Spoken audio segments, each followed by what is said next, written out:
नमस्कार प्रिय भक्तों, आपका हमारे चैनल आरवी नई कहानियाँ में स्वागत है। आज सुनिए रविवार के दिन रविवार व्रत की कथा। तो चलिए इस कथा को प्रसन्नचित मन से हम सुनते हैं। बहुत समय पहले एक छोटे से गांव में लक्ष्मी नाम की एक स्त्री रहती थी। स्वभाव से सरल, मेहनती और अत्यंत धार्मिक थी। उसका जीवन देखने में तो सामान्य था, पर भीतर ही भीतर वह गहरे दुखों से घिरी हुई थी। लक्ष्मी हर दिन सुबह सूर्योदय से पहले उठ जाती थी। स्नान ध्यान कर सूर्य भगवान की पूजा किया करती थी और दोनों हाथों से तांबे के लोटे में जल भरकर अर्घ दिया करती थी। सूर्य की लालिमा उसके मन को शक्ति देती, पर उसके जीवन का संघर्ष कम नहीं होता था। लक्ष्मी का घर संपन्न था, खाने पीने की कोई कमी नहीं थी। खेत खलिहान सब ठीक थे, पर एक दुख उसे अंदर तक तोड़ता था। उसके पति रामदीन की बीमारी। रामदीन कई वर्षों से एक अजीब सी बीमारी से ग्रस्त थे। अचानक चक्कर आना, दिन में थकावट महसूस होना और कभी कभी तेज बुखार भी आ जाता था। बहुत दवा करने के बाद भी उन्होंने पूजा पाठ भी सब करवाया। ऐसा लगता कि बीमारी जैसे उनसे चिपक गई हुई हो। दूसरा बड़ा दुख यह था कि लक्ष्मी के कोई संतान नहीं थी। विवाह को कई वर्ष बीत चुके थे, पर मां बनने का सौभाग्य उसे नहीं मिला था। गांव की औरतें अक्सर उससे सहानुभूति जताती, पर कुछ लोग ताना भी मार देते। पूजा पाठ करके भी इसे बच्चा नहीं हुआ। यह शब्द लक्ष्मी के दिल को गहरे तक चीर देता था, पर वह हार मानने वालों में से नहीं थी। हर रविवार को वह विशेष रूप से सूर्य भगवान का व्रत रखती। पूरे दिन फलहार करती, शाम को कथा सुनती और मन में ही प्रार्थना करती। हे सूर्य देव, मेरे पति को स्वस्थ कर दीजिए और मेरे जीवन में मातृत्व की कृपा बरसाइए। एक दिन रविवार को लक्ष्मी ने मन में ठान लिया कि अब वह पूरी श्रद्धा, पूरी विश्वास और पूरे समर्पण के साथ व्रत करेगी। उस दिन वह ब्रह्म मुहूर्त में उठी। आसमान में हल्की लालिमा फैल रही थी। उसने तांबे के लोटे में जल भरा। उसमें लाल चंदन, अक्षत और एक छोटा सा लाल फूल डालकर घर के आंगन में खड़ी हुई। सूर्य की पहली किरण जैसे ही निकली, वह भाव विभोर होकर बोली, हे सूर्य भगवान, आप जगत के पालनहार हैं। मेरा भी पालन करिए। मेरे पति को स्वास्थ्य दीजिए। मेरे आंगन को किलकारी से भर दीजिए। उसकी आंखों से आंसू टपक रहे थे, पर आस्था अडिंग थी। अर्घ देते समय उसने अनुभव किया कि जैसे कोई सकारात्मक ऊर्जा उसके पूरे शरीर में फैल रही हो। उस दिन के बाद कुछ ही दिनों में चमत्कार होने लगा। रामदीन, जो वर्षों से बीमार थे, अचानक ठीक महसूस करने लगे। उन्हें अब ना चक्कर आते, ना तेज बुखार। मन में नई शक्ति जाग उठी थी।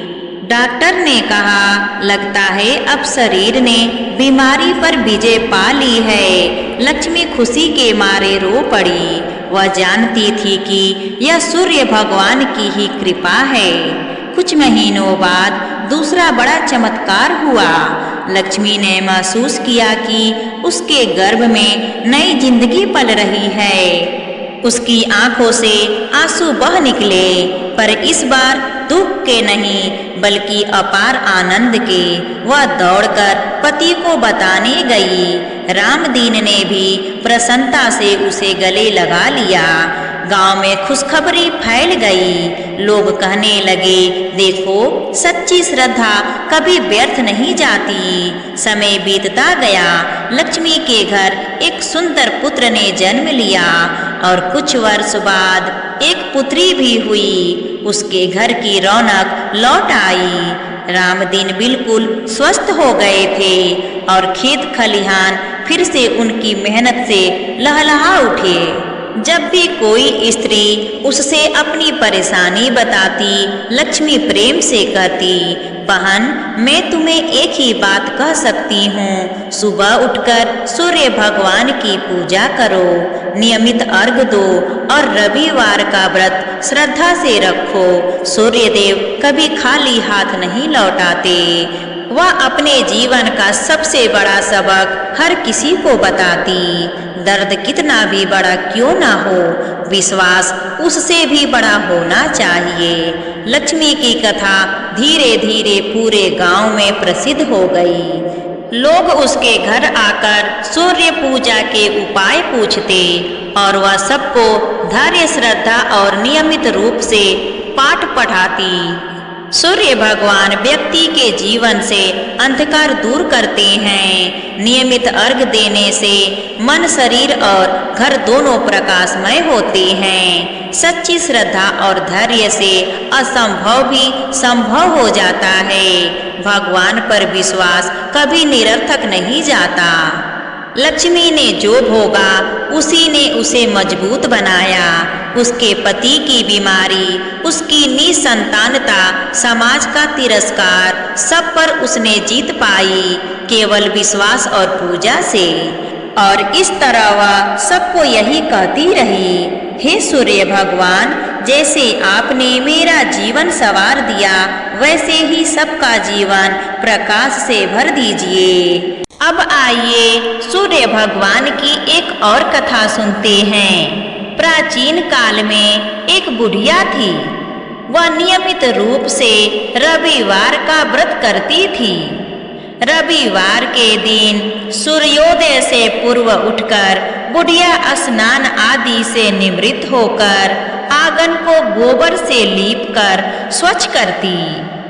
तदोपरांत सूर्य भगवान की पूजा करती तथा कथा सुनकर सूर्य भगवान को भोग लगाकर दिन में एक समय भोजन करती। इसी तरह रविवार का व्रत करती। सूर्य भगवान की कृपा से बुढ़िया को किसी प्रकार की कोई चिंता व कष्ट नहीं था। उसका घर धन धान्य से भरा हुआ था। उस बुढ़िया को सुखी देख उसकी पड़ोसन उससे बहुत जलती थी। बुढ़िया रोजाना पड़ोसन के आंगन में बंधी गाय का गोबर लाती और अपना घर लीपती। रविवार के दिन रात को पड़ोसन ने अपनी गाय को घर के भीतर बांध दिया ताकि बुढ़िया अपना घर न लीप सके। रविवार को गोबर न मिलने से बुढ़िया अपना आंगन नहीं लीप सकी। आंगन न लीप पाने के कारण उस बुढ़िया ने सूर्य भगवान को भोग भी नहीं लगाया और उस दिन स्वयं भी भोजन नहीं किया। सूर्यास्त होने पर बुढ़िया भूखी प्यासी सो गई। रात्रि में सूर्य भगवान ने उसे स्वप्न में दर्शन दिए और व्रत न करने तथा उन्हें भोग न लगाने का कारण पूछा। बुढ़िया ने बहुत ही करुण स्वर में पड़ोसन के द्वारा घर के अंदर गाय बांधने और गोबर न मिल पाने की बात बोली। सूर्य भगवान ने अपनी अनैन भक्त बुढ़िया की परेशानी का कारण जानकर उसने सब दुख दूर करते हुए कहा, हे माता, तुम प्रत्येक रविवार को मेरी पूजा और व्रत करती हो। मैं तुमसे अति प्रसन्न हूँ और तुम्हें ऐसी गाय प्रदान करता हूँ जो तुम्हारे घर आंगन को धन धान्य से भर देगी। तुम्हारी सभी मनोकामनाएं पूरी होगी। स्वप्न में उस बुढ़िया को ऐसा वरदान देकर सूर्य भगवान अंतर ध्यान हो गए। प्रातःकाल सूर्योदय से पूर्व उस बुढ़िया की आंख खुली तो वह अपने घर के आंगन में सुंदर गाय और बछड़े को देखकर हैरान हो गई। गाय को आंगन में बांधकर उसने जल्दी से उसे चारा लाकर खिलाया। पड़ोसन ने उस बुढ़िया के आंगन में बंधी सुंदर गाय और बछड़े को देखा तो वह उससे और अधिक जलने लगी। तभी गाय ने सोने का गोबर किया। गोबर को देखते ही पड़ोसन की आंखें फटी की फटी रह गई। पड़ोसन ने उस बुढ़िया को आसपास न पाकर तुरंत उस गोबर को उठा लिया और अपने घर ले गई तथा अपनी गाय का गोबर वहां रख गई। सोने के गोबर से पड़ोसन कुछ ही दिनों में धनवान हो गई। गाय प्रतिदिन सूर्योदय से पूर्व सोने का गोबर करती और बुढ़िया के उठने के पहले ही पड़ोसन उस गोबर को उठाकर ले जाती। बहुत दिनों तक बुढ़िया को सोने के गोबर के बारे में कुछ पता नहीं चला। बुढ़िया पहले की तरह हर रविवार को भगवान सूर्य देव का व्रत करती रही और कथा सुनती रही। सूर्य भगवान को जब पड़ोसन की चालाकी का पता चला तो उन्होंने एक दिन तेज आंधी चलाई। आंधी का प्रकोप देखकर बुढ़िया ने अपनी गाय को घर के भीतर बांध दिया। अब पड़ोसन सोने का गोबर न ले जा सकी। सुबह उठकर बुढ़िया ने सोने का गोबर देखा तो उसे बहुत आश्चर्य हुआ। उस दिन के बाद बुढ़िया गाय को घर के भीतर बांधने लगी। सोने के गोबर से कुछ ही दिनों में वह बुढ़िया बहुत धनी हो गई। बुढ़िया के धनी होने से पड़ोसन और बुरी तरह जल भुनकर राख हो गई। अब की बार उसने अपने पति को नगर के राजा के पास भेजा और बुढ़िया के पास सोने का गोबर देने वाली गाय के बारे में बताया। राजा ने अपने सैनिक भेजकर बुढ़िया की गाय लाने का आदेश दिया। सैनिक बुढ़िया के घर पहुँचे। उस समय बुढ़िया सूर्य भगवान को भोग लगाकर स्वयं भोजन ग्रहण करने वाली थी।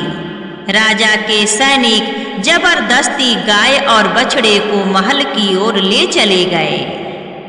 बुढ़िया ने प्रार्थना की, बहुत रोई चिल्लाई, लेकिन राजा के सैनिक नहीं माने। गाय व बछड़े के चले जाने से बुढ़िया को बहुत दुख हुआ। उस दिन उसने कुछ नहीं खाया और भूखी प्यासी सारी रात सूर्य भगवान से गाय व बछड़े को लौटाने के लिए प्रार्थना करती रही। गाय को देखकर राजा बहुत खुश हुआ।